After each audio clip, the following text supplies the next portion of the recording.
So we're looking at these companies, and again, healthcare has kind of exploded, and there's been this laser focus. I have never seen so much sort of layperson understanding of science that I've seen since the COVID-19 pandemic.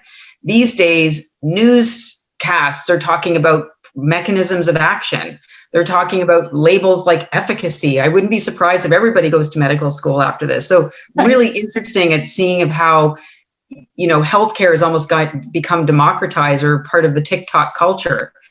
So with that, there's probably a lot of companies that are looking at jumping into the healthcare space. We've seen telehealth as an example has just exploded, and other things.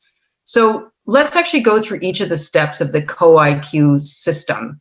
And one of the very first steps has to do with considering timing. Mm-hmm. So let's actually just take a case study example of a company that wants to come into healthcare. They've got something really innovative that fits in during this COVID-19, uprising.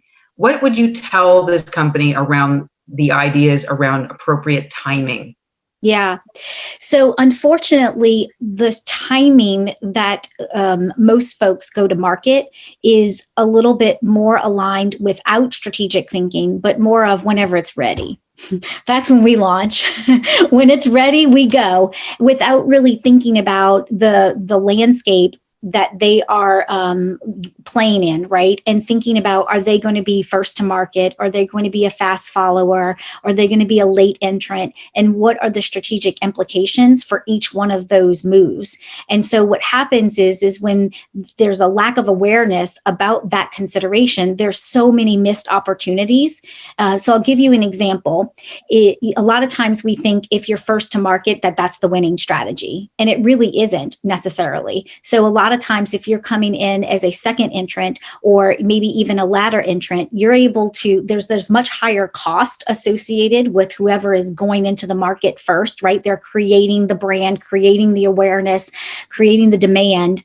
And then what happens is if you are coming in after the fact, you're able to assess the market and see where the gaps are. A lot of times they are so heavily invested in their initial strategy or product solution that it's really hard for them to rewind some of the mistakes that they made. So it's easy to go in and go, okay, let's assess the landscape. Let's see where that fast follower failed and what the target audience is saying that they still want and need. And then coming into the market and really shaping your solution to be based upon that gap in the market.